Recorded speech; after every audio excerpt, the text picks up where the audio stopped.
Nothing. Hey, you know Pac-Man? I know of him. 'Cause I got Pac-Man fever. Pac-Man fever. It's driving me crazy. Whether you've passed by the arcade cabinet at a local pizza parlor, bowling alley, or bar, whether you've spent hours dropping quarters into the games or taking home the home console ports, whether you've heard the hit song based on The Obsession, or whether you've picked up any of the hundreds of pieces of merchandise he spawned, if you're a typical American consumer, there is a 94% chance that you know Pac-Man. Developed by Toru Iwatani and published by Namco in 1980, Pac-Man is one of the most important and influential video games ever made, inspiring several game developers and even new gameplay genres. It's had loads of spin-offs and copycats, and plenty of re-releases. The original game is believed to have amassed $2.5 billion US by the end of the 20th century alone. It's easy to see why an original arcade cabinet is one of the 3 games held in the Smithsonian Institution in Washington, D.C. But did you know that during its peak, there was an animated series based on Pac-Man? The very first animated series based on a video game, in fact.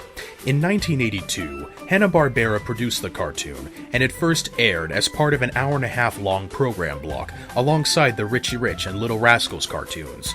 And eventually, it was part of a 1-hour program block alongside that cartoon based on a magic Rubik's Cube.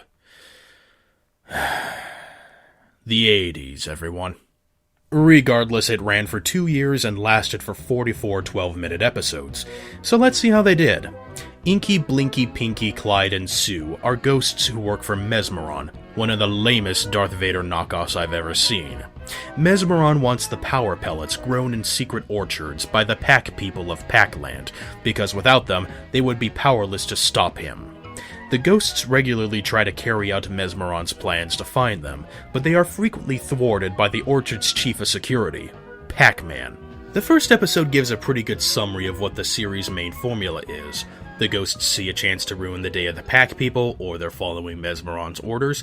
Pac-Man finds out about them, the ghosts chase Pac-Man, Pac-Man gets a hold of some power pellets, he eats them, the ghosts get scared and shout, "Black Power!" every single time.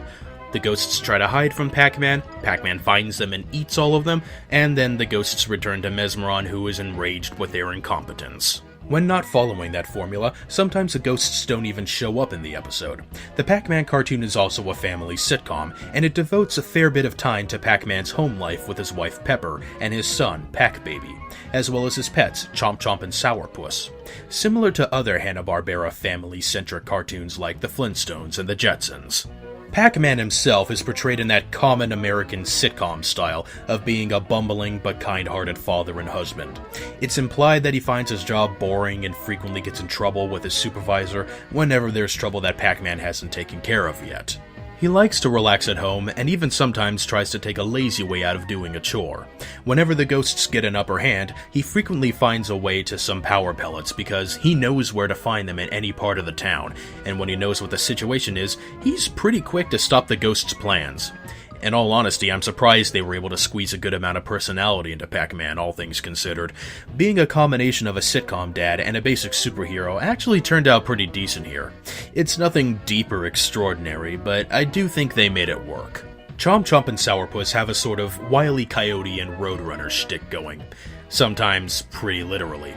Sourpuss often tries to pull nasty pranks on Chomp Chomp, only to be thwarted by bad luck or nonsensical cartoon logic at every turn. The two get into typical cat and dog chases and tend to cause grief for the family. Pac-Baby is a happy, precocious infant who sometimes displays greater competence and luck than his father, depending on what they're doing. He often gets into trouble and never even realizes that he is in trouble even after Pac-Man comes to save him. Pepper, or Miss Pac-Man, is actually one of my favorite characters in the show.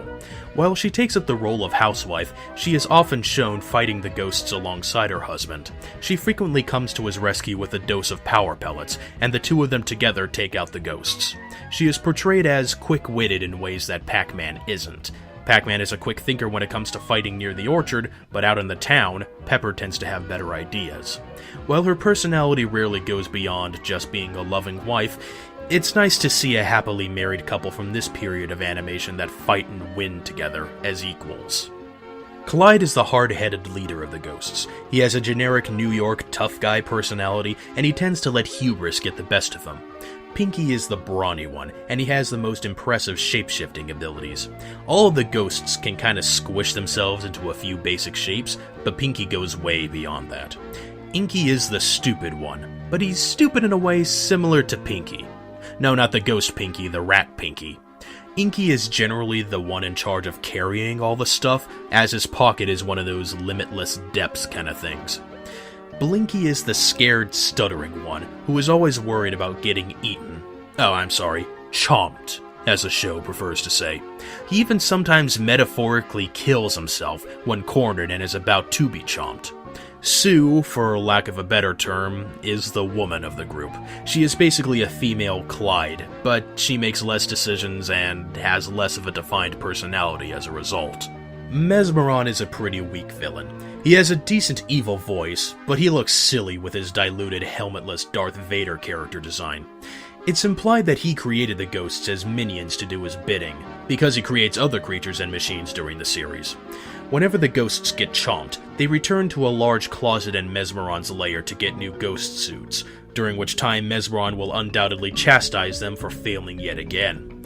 He mostly wants the power pellets so that they can't be used against him, since the ghosts can't power up from eating them.